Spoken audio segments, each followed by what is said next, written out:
ఈ ప్రపంచంలో సగం మందికి ఓ రహస్యం తెలుసా? వాళ్లకు కనపడని ఓ ప్రపంచముంది. ఈరోజు మనం మాట్లాడుకోబోయేది కేవలం ఓ కళ్లజోడు అమ్మే కంపెనీ కథ కాదు. కాదు, విరిగిపోయిన ఓ సిస్టమ్ను దాన్ని ముక్కలు చేసి ఆ శిథిలాల మీద ఓ సామ్రాజ్యాన్ని ఎలా కట్టారో చెప్పే విజన్ గురించి. ఇదే లెన్స్కార్ట్ బ్లూ ప్రింట్. మన భారతదేశంలో సగానికి పైగా జనాభాకి కంటిచూపు సరిగ్గా లేదు. వాళ్లకి కళ్లజోడు కావాలి. కాని వాళ్లలో 25% మంది దగ్గర మాత్రమే అదుంది. అంటే ఆలోచించండి, దాదాపు ప్రతి ముగ్గురులో ఒకరు ఈ ప్రపంచాన్ని క్లియర్గా చూడలేకపోతున్నారు.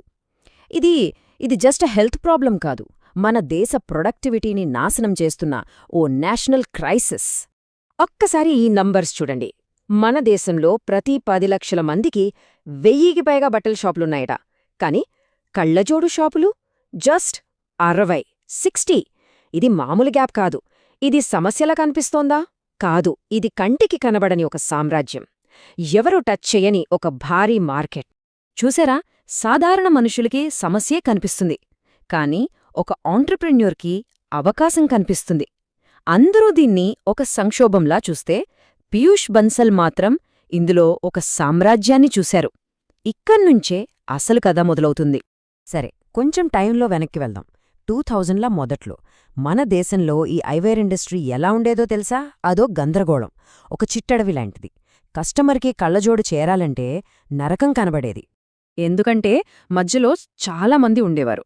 సప్లయర్, అక్కడ్నుంచి మ్యాన్యుఫ్యాక్చరర్, తర్వాత డిస్ట్రిబ్యూటర్, ఆ తర్వాత హోల్సేలర్, ఫైనల్గా రీటైలర్ దగ్గరికి వచ్చేది. అమ్మో, ప్రతి స్టెప్లో కాస్ట్ పెరిగేది, టైం వేస్ట్ అయ్యేది. లాస్ అయ్యేదెవరో తెలుసా? కస్టమర్. ఎక్కువ డబ్బులు పెట్టి నాసిరకం ప్రోడక్ట్ కొనుక్కునేవాడు. సో బేసిక్గా 3 పెద్ద సమస్యలు ఈ మార్కెట్ను పీడిస్తున్నాయి. 1, షాపుల్లేవు. 2, సప్లై చైన్ మొత్తం బ్రేక్ అయిపోయింది. 3, వాడే పద్ధతులన్నీ పాత చింతకాయ పచ్చడి. కస్టమర్ ఎక్స్పీరియన్స్ అంటే అదో పీడకల అంతే.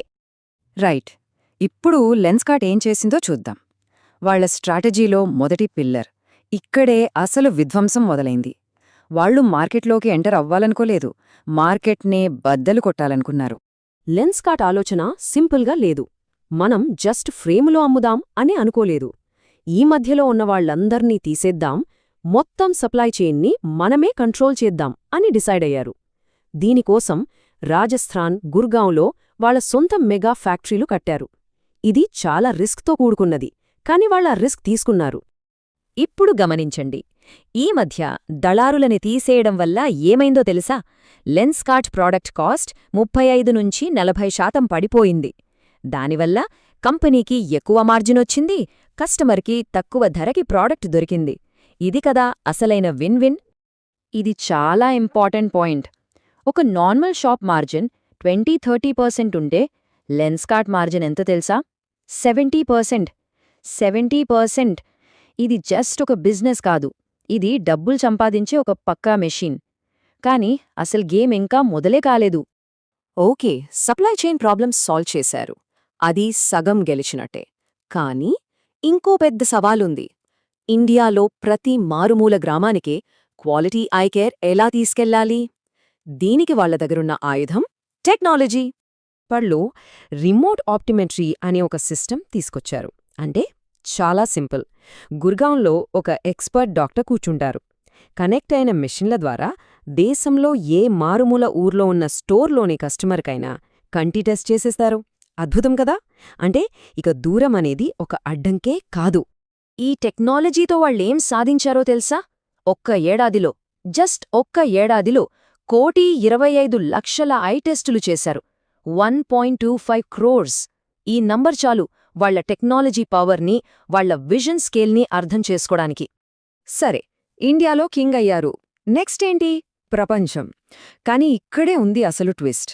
ఇంటర్నేషనల్ ఎక్స్పాన్షన్ అనేది చాలా ఇండియన్ స్టార్టప్స్కు ఒక శ్మశానవాటిక లాంటిది. చాలా కంపెనీలు అక్కడికి వెళ్లి చేతులు కాల్చుకున్నాయి. ఇది చాలామంది మిస్ చేసే పాయింట్. తొందరపడి వేరే దేశాలకు వెళ్లడమంటే సూసైడ్ చేసుకోవడమే. జొమాటో లాంటి పెద్ద కంపెనీలే ఫెయిల్ అయ్యాయి. కానీ లెన్స్కార్ట్ ఏం చేసిందో తెలుసా? 9 సంవత్సరాలు 9 years ఇండియాలోనే తమ కోటను బలంగా కట్టుకుంది. ఆ తర్వాతే ప్రపంచ యుద్ధానికి బయల్దేరింది. గమనించండి, ఓపిక అనేది ఒక పెద్ద ఆయుధం. కొత్త దేశంలో జీరో నుంచి మొదలు పెట్టడం అనేది పెద్ద గ్యాంబ్లింగ్. లెన్స్కార్ట్ ఆ గ్యాంబ్లింగ్ ఆడలేదు. చాలా తెలివిగా జపాన్కి చెందిన ఓండేస్ లాంటి ఆల్రెడీ సక్సెస్ఫుల్ బ్రాండ్స్ని కొనేసింది. దీనివల్ల ఏమైంది? వాళ్లకి అక్కడి మార్కెట్ గురించి వెంటనే తెలిసిపోయింది. టైం, డబ్బు, రిస్క్ అన్నీ సేవ్. స్మార్ట్ మూవ్ కదా. మంచి ప్రోడక్ట్, గ్రేట్ స్ట్రాటజీ ఇవన్నీ ఉన్నా సరే ఫైనాన్షియల్ మేనేజ్మెంట్ సరిగ్గా లేకపోతే అంతా వేస్ట్. ఇక్కడే విజేతలు, ఓడిపోయేవారు వేరైపోతారు. ప్రాఫిట్ కంటే ఇంకా ముఖ్యమైనదొకటుంది. గట్టిగా గుర్తుపెట్టుకోండి, ప్రాఫిట్ అనేది పేపర్ మీద ఉంటుంది, కానీ క్యాష్ ఫ్లో అనేది ఆక్సిజన్ లాంటిది. లెన్స్కార్ట్ కేవలం లాభాల్లోనే లేదు, అది ఒక క్యాష్ జనరేటింగ్ మషీన్. వాళ్ల చేతిలో నిజమైన డబ్బుంది, జస్ట్ అకౌంట్స్లో నంబర్స్ కాదు. నైకా, ఫస్ట్ క్రై లాంటి కంపెనీలకి నెగటివ్ క్యాష్ ఫ్లో ఉంటే వీళ్లది పాజిటివ్. ఈ నంబర్స్ చూడండి, అన్నీ పాజిటివ్గానే ఉన్నాయి. 6,600 కోట్ల రెవెన్యూ, దాదాపు 300 కోట్ల ప్రాఫిట్, 67% ప్రాడక్ట్ మార్జిన్.